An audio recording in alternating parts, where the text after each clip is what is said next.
ভবিষ্যৎবাণী যদি ঠিক থাকে, তাহলে চীন এবং মার্কিন যুক্তরাষ্ট্রের মধ্যে ২০২৫ অথবা ২০২৬-এ বড় একটা যুদ্ধ বাধতে যাচ্ছে।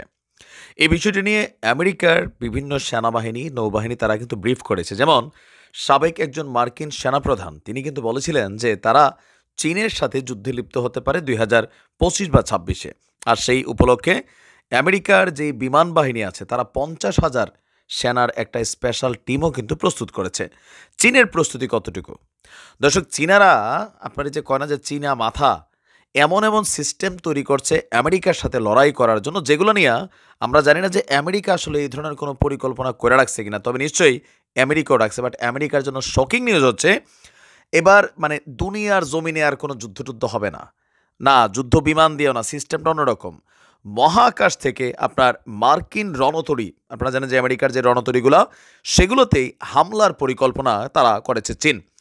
চীন দাবি করছে তারা তাদের স্পেস ওয়েপন অর্থাৎ কৃত্রিম উপগ্রহ ব্যবহার করে হাইপারসোনিক ক্ষেপণাস্ত্র হামলা চালিয়ে মার্কিন যুদ্ধজাহাজগুলোকে ধ্বংস করার যে প্রক্রিয়া, সেটা তারা পেয়ে গেছে। আর এই নিয়ে চীন তাদের একটা গোপন ল্যাবে অনেক ধরনের পরিকল্পনা করেছে। মার্কিন গণমাধ্যম ফক্স নিউজের দেওয়া যে তথ্য, সেই তথ্য বলছে ওই পরীক্ষাগারে চীনা প্রজেক্টাইলগুলো প্রায় ৭৫০ মাইল দূর থেকে ছুড়ে দেওয়া হয়েছিল। মানে এটা নিয়ে তারা অলরেডি অনেক ধরনের গবেষণা করেছে। সেগুলো মার্কিন যুদ্ধজাহাজের উপর আঘাত হানার আগে আকাশে ১২০ মাইলেরও বেশি উঁচুতে আপনার উঠেছিল।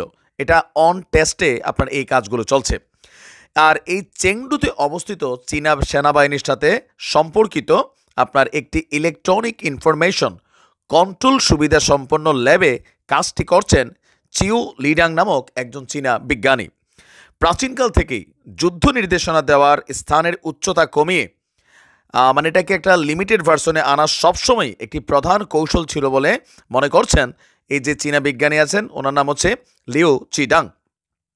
এখন এই খবরে আরও বেশ কিছু তথ্য উঠে এসেছে, কিন্তু যুদ্ধের ধারায় যেহেতু এখন পরিবর্তন এসেছে, সেক্ষেত্রে প্রযুক্তির অগ্রগতির সাথে সাথে মহাকাশ এখন নির্দেশনা প্রদানের নতুন অবস্থানে পরিণত হয়েছে। যেহেতু আমরা স্যাটেলাইট ইউজ করে অনেক কর্মকাণ্ডই করি, স্পেস থেকে আপনার কমান্ড দেওয়ার সামর্থ্য অর্জনের জন্য পৃথিবীর সামরিক শক্তিগুলোর মধ্যেও চলছে তীব্র প্রতিদ্বন্দ্বিতা। আমরা দেখছি যে উন্নত রাষ্ট্রগুলো একের পর এক স্যাটেলাইট কিন্তু আকাশে তারা পাঠাচ্ছে।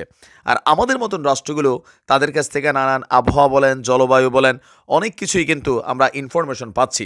ইভেন পৃথিবীর কোন জায়গায় কোন ধরনের কোনো কিছু তৈরি হচ্ছে, সেগুলো কিন্তু এরা এদের ইনফরমেশনের মাধ্যমে মানে স্যাটেলাইট সিস্টেমকে ব্যবহার করে তথ্যগুলোকে নিয়ে আসে আগেই। চীনাদের এই গোপন ল্যাবের অ্যাক্টিভিটিস এমনকি যে ট্রায়াল ভার্সন ছিল, সেটা নিয়ে সাউথ চায়না মর্নিং পোস্ট তারাও একটা পোস্ট করেছিল।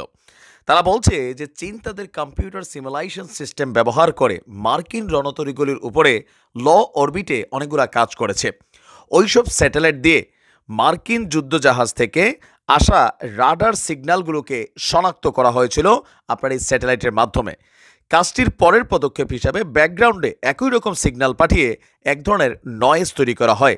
এভাবে চীনের মিসাইলগুলোর লোকেশনকে লুকিয়ে ফেলা হয়, যেন আমেরিকা অথবা যে অন্য পরাশক্তিগুলো আছে সেগুলোর অবস্থানকে সুনির্দিষ্টভাবে আইডেন্টিফাই করতে না পারে। তারপর মিসাইল বর্ণ জ্যামারগুলোর মাধ্যমে আপনার এদেরকে আরও গোপনীয়ভাবে শক্তিশালী অবস্থানে নেওয়া হয়। তার মানে বুঝতেই পারছেন যে সামনে চীন এবং আমেরিকার যুদ্ধ কেন বলা হচ্ছে, পৃথিবীতে নতুন আরও একটা মানে কি বলে যে ভাইব তৈরি করবে।